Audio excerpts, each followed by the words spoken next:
And so tonight is also a literary event, and we're going to have two people read. You want me to flip a coin? You want me to do it alphabetically? What's your pleasure? You have a feeling about it? Anybody? You'll go first? Well, you're slated to go first. So that's great. And so we're going to have Lawrence read to us. I'm not even going to say what. And he is somebody I've known most of my life now. And we met in 78. We lived next door and didn't even know it for a while. And he was my cousin's creative writing professor, poetry professor. And you'll just have to come tomorrow if you want the real poop sheet on Lawrence Hetrick. But he's been an editor of the Chattahoochee Review and taught at Georgia Perimeter College and the University of Florida and the University of Miami, I believe. And he is the journeyman among us, and he was an editor of my poetry volume. He helped me so much to make it what it was, which I hope is something good. And we've been friends a long time, and we correspond. We've corresponded for probably 25 or 30 years. And I just can't tell you how much I think of him. He led our poetry workshop today, and it was a howling success. Lawrence Hetrick. Thank you,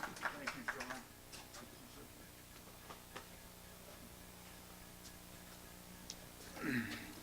Hi, it's so great to be here. It was so good to do the poetry workshop this afternoon. Exhausting, but extremely rewarding. I'm still feeling the glow from it. Amazing bunch of young men and women.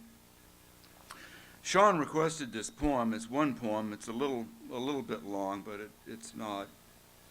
It has a reason for being long because it's about the river, a river from beginning to end, the Suwannee River. And this poem is something of an artifact itself, and in fact was originally intended as a kind of a historical artifact of its time and place, or an earlier time and place than when it was published. It was first published in spring of 1971 in the Florida Quarterly. And I used, for some reason, I don't know why, I used the pseudonym William H. Whitfield, but I promise you I wrote it. This poem was a favorite of a friend of Sean's, and I've forgotten his name, but Carl Furlow, who was a somewhat legendary figure around Gainesville. And I guess he taught at Santa Fe College. And I gave a reading once at Santa Fe College. It was a time in my life when I had no car. In fact, I had no driver's license. Rick Campbell always said he wondered whether I ever drove or not. But somebody from Santa Fe came out and actually carried me out there. But anyway, Carl heard me read this poem, and I guess he requested it, or somehow I got a copy of it to him. But I also read it at a meeting of the Gainesville Women's Club, and I can let you use your imagination to guess how I came to read at the Gainesville Women's Club. I grew up in Gainesville. But anyway, a woman, a lady from the crowd at Gainesville Women's Club. This was not the only poem I read, but I did read this one. And she came up afterwards and she said, I grew up on the Suwannee River in the 50s, and you have absolutely nailed it. That's the way I remember it, and so on, back from the 40s and so on. So I was writing this at the end of the 60s and trying to really look back to an earlier period. So anyway, here's the poem without any further sort of explanation. It's called Suwannee River Tour. This tour may not be entirely up to date, but it is the most recent one you or I will ever take. Ha ha, that's because it's written here. The itinerary is accurate, and you can make the trip either with red, orange, blue, and green wood blocks for the players or in a riverboat like a gambler. Start. Billy's Lake, the beloved Okefenokee. Town of Fargo. North Station, a worthless Georgia militia installation, 1840. Georgia Historical Society brass sign, 1952. Florida Line, Upper Falls, Rocky Portage, White Springs Resort, famed curative waters, Carillon, weekly concert, Sunday p.m., the Cypress Tree of Life, 3 miles on left, Sewanee Falls in spring, defunct watering spot, Goodwater, Portage, Dark of the Moon, underwater caves. Use common sense in orienteering. If promontory stands in your line of travel, simply maintain direction and you will cross the highest point. Boys Ranch. You know, it's the Florida Sheriff's Boys Ranch. Boys Ranch. Why? It's a regular boys ranch, lunchroom lady explains. Boys sing, I got a home in glory land that'll outshine my shoes. Hamilton County River Road Bridge, interesting painted messages. Sandy Bend, barn red cabins of the Jacksonville Miniac Club. Fisherman Rocks, good fishing. Withlacoochee River enters, confusing historical novelists. Anybody get that one? There are 2 Withlacoochee rivers in Florida. The northern one that flows into the Suwannee and the southern one that flows into the Gulf of Mexico. Ellaville, Confederate emplacement protecting railroad, power and light plant. Lower Falls, no portage. Caution, men working in trees, Mosley's community store. I hate to see a man on the river without money, says Mrs. Mosley. Bugler tobacco starts. Open oak foraging for backwood pigs. Confederate pig loading pens. High pasture bluffs. Train whistle to the south. Luraville, cow swamps, willows start, 3 Wells Springs, 69 degrees, May 29th, 1942. Cracker trash lying around August 1963. That was when I made a canoe trip down the river. Urn Spring, firewood, soap, and oil in cache under table, visited by Dorothy Ann Morgan and cousin Summertimes at Mayo in the mid-1950s. Troy Spring, sunken Confederate gunboat. Health Spring at Wall Springs. Chumlucka Springs near Borgia. Oh, Glen Julia Spring, if only imagination ruled the world. But right now we'll have to settle for that marvel of pastoral poetry with dry light wood and single plank tables. Return to Urn Spring. Branford, watch for phone booth. Red 7-Eleven icy machine in town.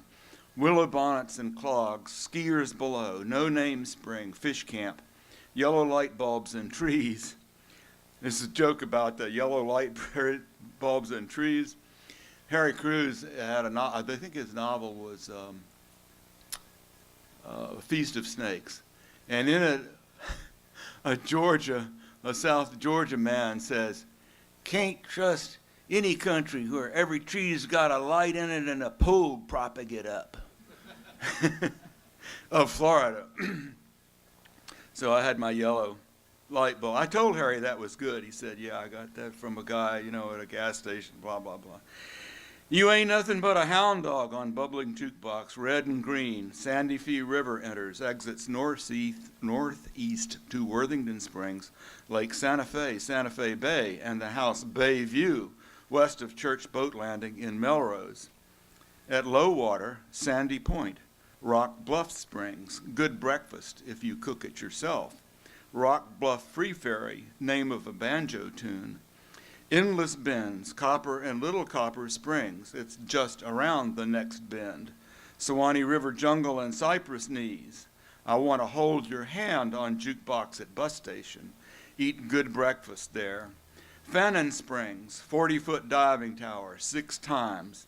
Dancing pavilion, black cherry cold drink, a rich blue color in contrast to white sand at the bottom, constant eruption of the particles from the cavity. Many types of aquatic growth in the run, painted turtles, the Sewanee bell, glistening green railings, lowlands, floods, hyacinth start, purple flowers, Tallahassee, little old town. Here Bartram crossed 1774. Here, 200 miles downriver from North Station, remember North Station way up there in Georgia? Hal Pater Tustanoogie of the Red Stick Creeks made his last stand in 1840. Manatee Spring, Devil Seven Wells, back in woods, very hard to locate. Endless straight brown water, arms face, hands peel again. Low horizons, sloughs open and close, forever.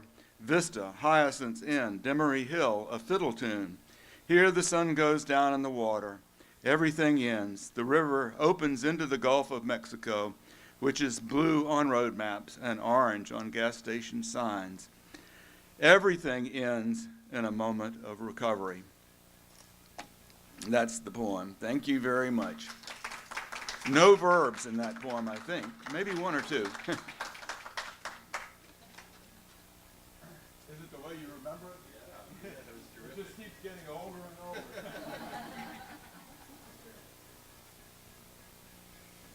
Unlike all of us, right?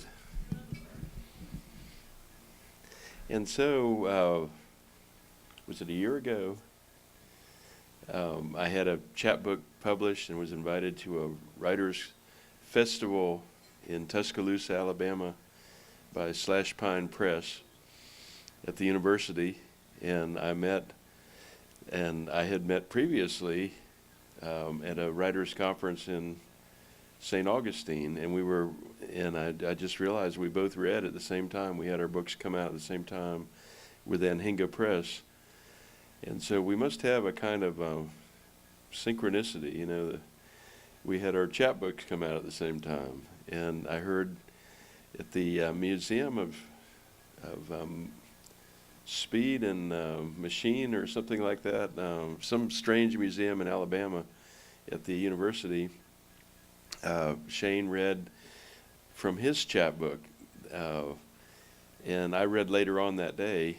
And I just thought, wow, this is really great. This is great.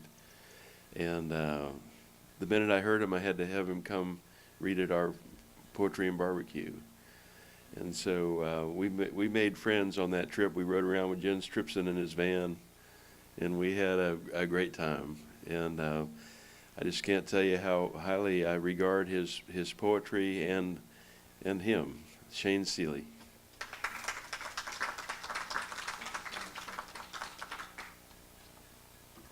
Sean, thank you for that. This is a good microphone. And thank you, everyone. I really could not be happier to be here. And not only because when I left St. Louis on Friday morning, it was 45 degrees. At Sean's urging, I'm going to read the whole chapbook. It's not very long. But if it starts to feel like it's too long, just make snoring sounds and I'll start going faster. It's called History Here Requires Balboa, which requires, I think, some explanation to get us started. There's a famous Keats sonnet, some of you may know, on first looking into Chapman's Homer, in which he's describing the experience of reading a particular translation of translation of Homer's, and having his mind blown by it. And the story is that he spent all night reading from it back and forth with his friend Charles Cowden Clarke, and wandered home in the morning and sent the sonnet out in the 10 o'clock mail. And in the sonnet, there's an error. He describes himself in various ways as various kinds of explorer and various kinds of discoverer, discovering a new planet, and discovering, with air quotes around it, the Pacific Ocean, as Spanish conquistadors had done centuries before. And Keats has in the poem Cortez discovering the Pacific in Darien, which is now Panama. which you all remember from high school history class. It was Balboa. No one noted the error for years and years until Alfred Lord Tennyson in an 1861 printing of the poem put what I think is a really kind of beautifully British footnote. History here requires Balboa. Because, art may require something else. And so I put that footnote in my notebook, and I thought about it, and I thought about it, and I thought, why do I love that so much, aside from its kind of British charm? And so this chapbook is the result of me trying to figure out what I was so interested in about that little quotation. And it's a series of poems about, I think I can say it's about intrusion and the sort of mixing of cultures and the mixing of imaginations. And so you'll hear here a little bit of Chapman's Homer. You'll hear Keats appear as a character. You'll hear Cortez and Balboa both. You'll hear what approximates language of the time. So here's the last 4 lines of Keats's on first looking into Chapman's Homer. I'm new to the cheater glasses.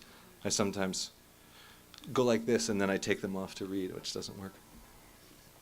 So he's trying to talk about how he feels reading Chapman's translation of Homer, which, by the way, the thing with Chapman's translation of Homer is that it's gritty and it sounds like Beowulf, it's full of blood and guts, where the popular translation of the time was Pope's translation, which was very Latinate and literate and elegant and sanitized, and Keats didn't really get with it, and that was part of the reason that Lord Byron called him Little Johnny Keats and thought he was an idiot,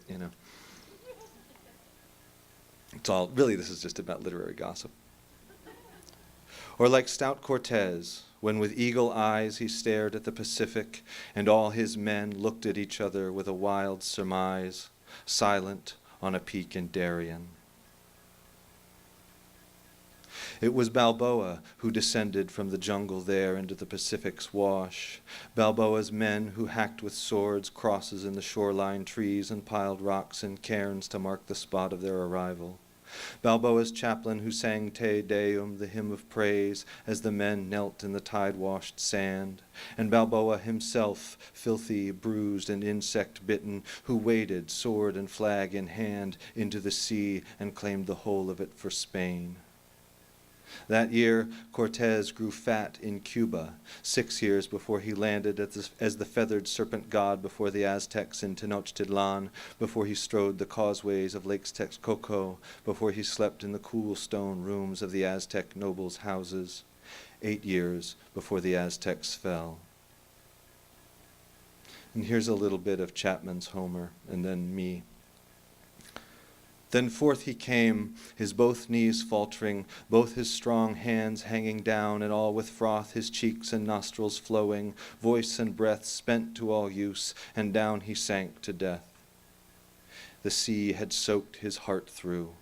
All his veins his toils had racked to a laboring woman's pains. Dead weary was he. And Keats, in his little sea-soaked heart, leapt up, and cried to Clark, again, again. Each beat his own heart's beat, each syllable his name, Chapman's grit, the sand that cakes the lips of the shipwrecked sailor washed ashore. The sea had soaked his heart through was a favorite line, apparently, of Keats's. Balboa, failed farmer, New World debtor, escapes the Santiago moneylenders, hammered in a cask with a dog, a blood-toothed mastiff, and loaded like salt pork on a ship to Darien. Nothing in the narratives of how he breathed, of the captain's eyes when 3 days out the barrel rocked and a deckhand knocked it open. Balboa spilling out, his eyes like blades, this mastiff snarling, the gawking crew, the animal, the man, the ocean air anew. Name the men, the chieftains first, for saints and Spanish kings. Name the women you have claimed as yours. Name the bay in which the boats are anchored. Name the shoreline for the saint you prayed to above the first night's driftwood fire. Name the natives' villages, the trees, the healing herbs you traded for, the fish they fed you when you had eaten all your own. Name the town you scratched from local dirt, the vivid birds caged and shipped back to the queen. Name something for the queen. Name the river that you follow to the mountains. Name the mountains. Name the boats you build to navigate the river. Name diseases you've no cure for, and name the ground that bears the bodies killed. Name your trek across the land, and name the land. And when you reach the sea, declare its name for everyone to hear. Declare it yours. Cortez, one story goes, killed Montezuma with a stream of gold poured molten from its crucible into the crucible of the king's mouth. 5 soldiers had to hold him down, 1 to each arm, each leg, 1 with palms on his forehead like a nurse, while a 6th pulled from the embered fire the shimmering cup, the liquid offering. They would have had to hold his mouth, wedge it with a stick perhaps, between the molars like a trap, and then the tongue cooked like beef, the soft tissues of the mouth bursting, the scream like a spark leaping up, and then gone, the gold cooling to a plug, the shocked throat, gilded, silent. Cortez told the Aztecs, I and my companions suffer from a disease of the heart which can only be cured with gold. That's actually from a letter of Cortez's. The natives gave their gold willingly at first, and still the Spanish suffered, asked for more, took more. More, Balboa said, and the cacique sent his sons from hut to hut in search of more, and there was no more, and the sons returned and told their father, and the cacique said, Friend, we have given you our gold, and Balboa nodded, burn the village down. So simple, the dog's hunger. When we set them on a native crowd gathered perhaps as an instrument of rebellion, or upon a group of men arrested for unnatural sins against our God, when loosed on slaves found eating from the harvest or refusing labor, their response is pure.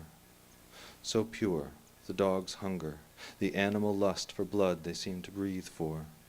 I watch them as they sleep sometimes, their long limbs stretched against the rough plank floor, their ears tattered from the frenzy, the one with the lip split like a melon skin.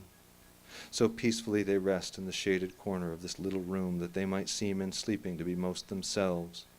And then one turns in sleep, swipes a paw and snarls. Even dreaming, they are mastered by desire. Quetzalcoatl. This is the Aztec creation myth.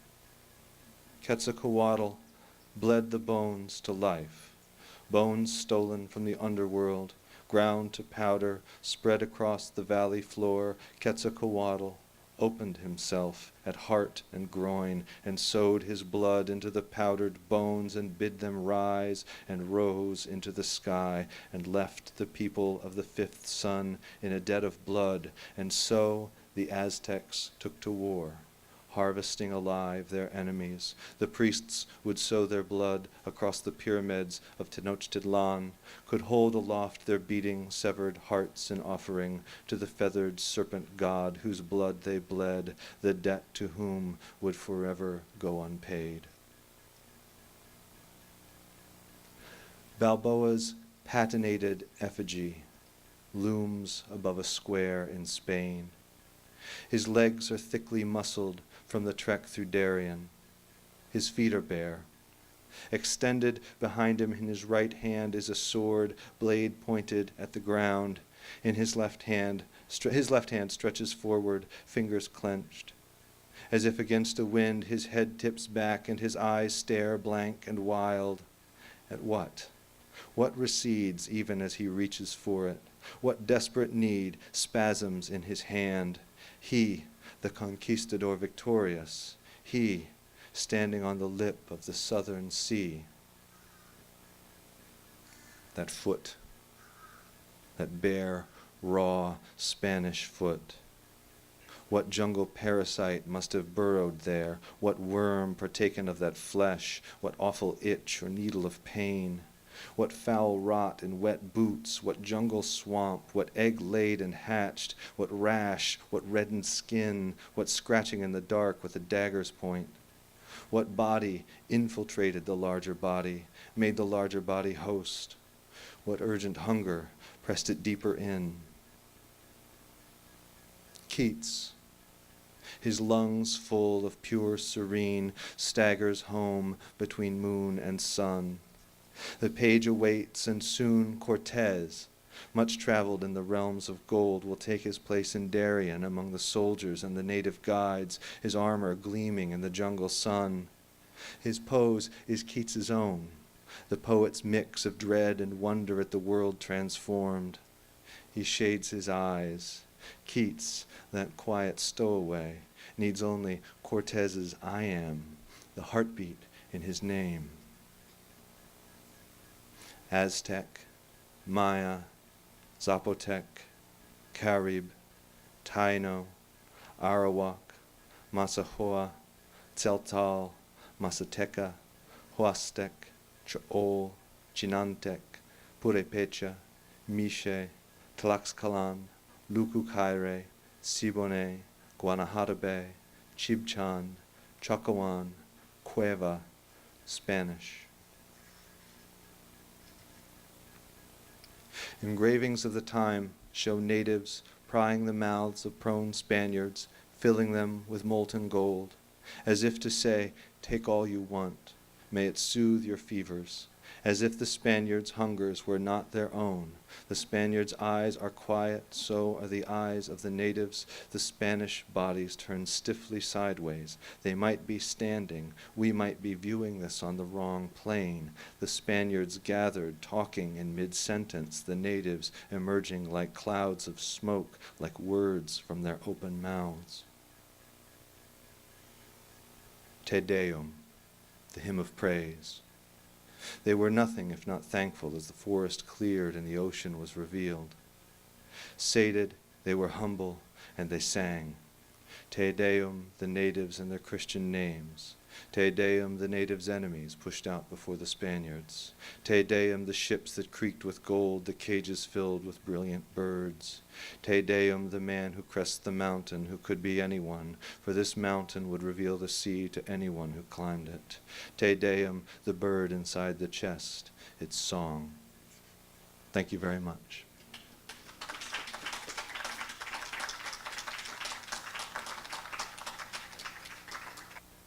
Well, that concludes our uplifting literary program.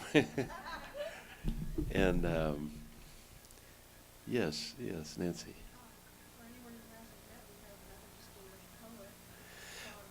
Yes, absolutely. I should introduce Claude, who has come from Nesbitt, Mississippi, and I did ask him to read tonight, and he said that he would just like to listen, and that's how I felt about it too.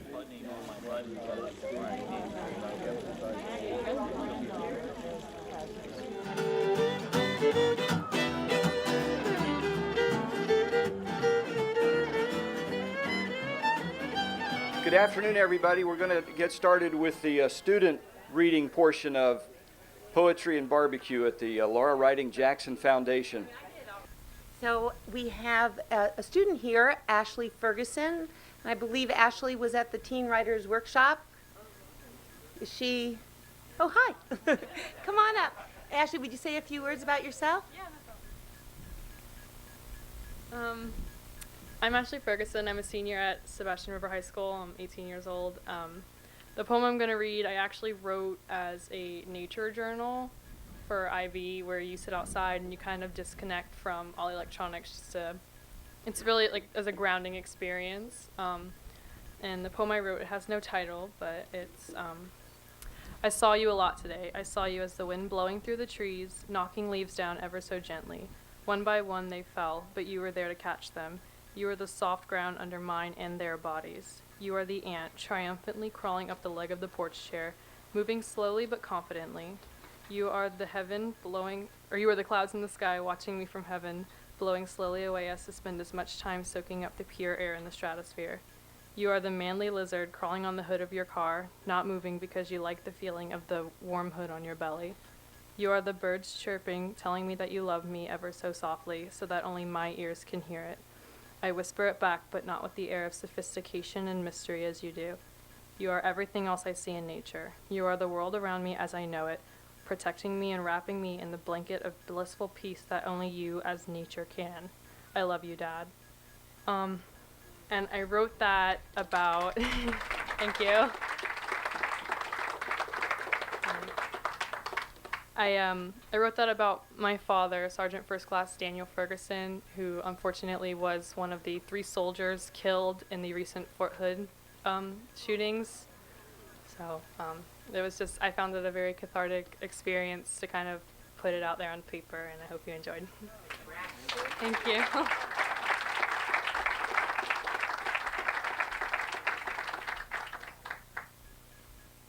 Wow, huh?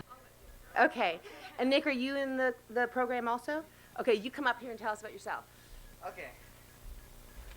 Well, that's quite a act to follow. I mean, my name is Nicholas Price. I'm also a senior at Sebastian River High School in the IB program.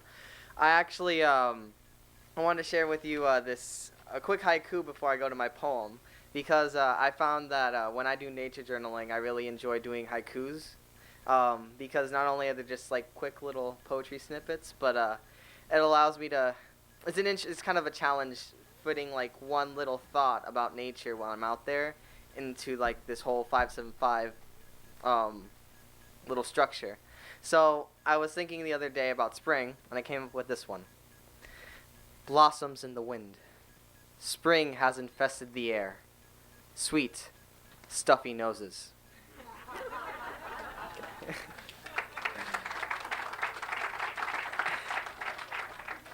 But besides that, this is my, I came up with this poem yesterday, actually, at the poetry workshop. It's called, we were given 8 words, or 8, different, ideas or concepts to include in this poem, and it was kind of like a challenge. So, one of them was moon, which inspired the title because I wanted to come up with some, interesting spin on the whole project. This poem is called Moon Pies in the Wind. Memories of a simpler time. While they might not have been simpler, I thought they were fine. My younger self could do anything he could dream. Life was simple and carefree. As I stare at the moon, my feet planted firmly on the sand, I am lifted into the past without really moving. As I drive my mind down my boulevard of memories, life was indeed simple and carefree. Eating moon pies and playing video games without skill, having time to waste in blissful glee, I was happy. Life was not rough, but a smooth slide of experience. Life was simple and carefree. At no time did I consider my eventual paradigm shift, that this time of fun would last out. Singing a tune of ignorance, I continued to live. Life was simple and carefree. Stimulated by a wet moon pie wrapper in the wind, I am abruptly taken from my new reality into the past. Forced to adjust to the stark reality of adulthood, life is not simple and carefree. Thank you.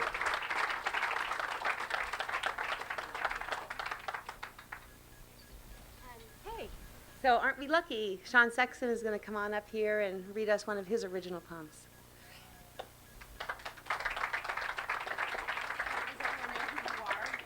Pardon? Does everyone know who Sean is? I'm Artist, rancher, poet, okay.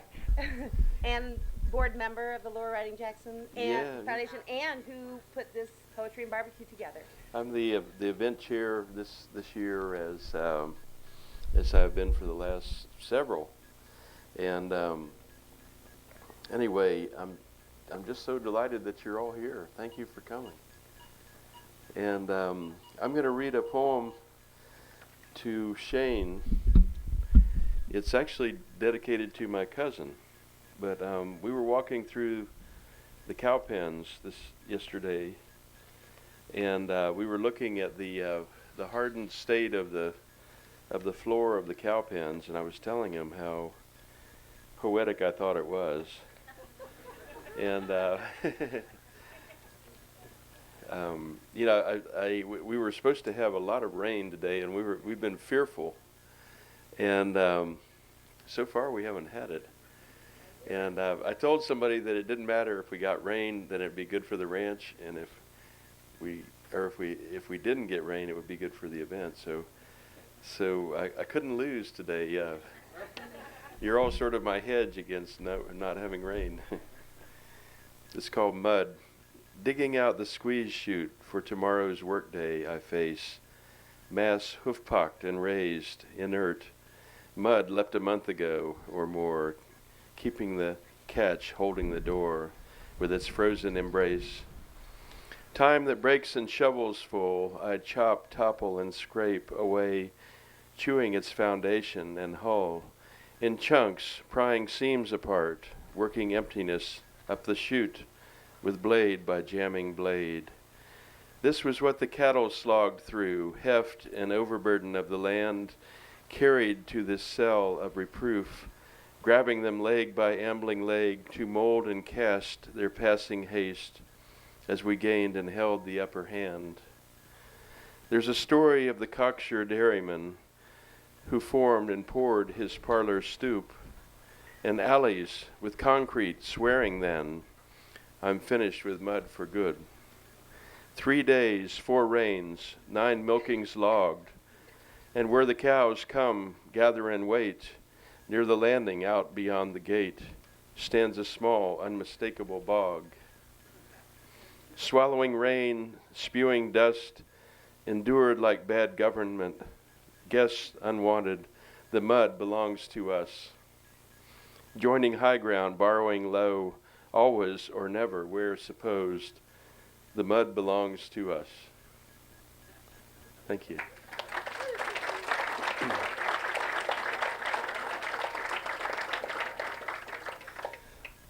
I should read a sexy poem because my wife is here. She always says, don't do that, don't read it. I don't know if I can find one on short notice. Let me see.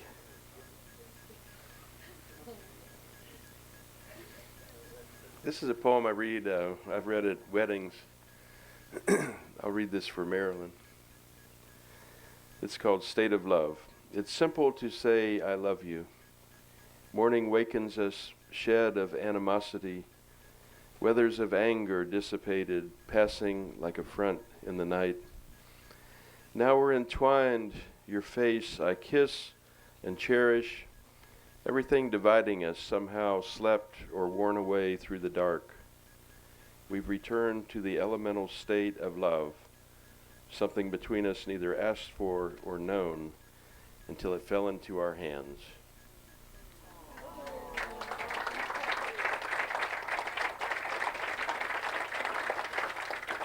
Let's see.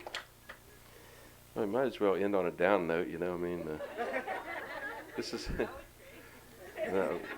I'll read this one for Claude, who is here. We're so grateful that he's come. Where is Claude? There he is. There you are. Thank you so much for coming. All of our poets this year were well, they would have all been flown in if they'd all made it. I should tell you about what happened. Patty White came down with mononucleosis. She was from Alabama, and everybody we were flying in, and it's kind of an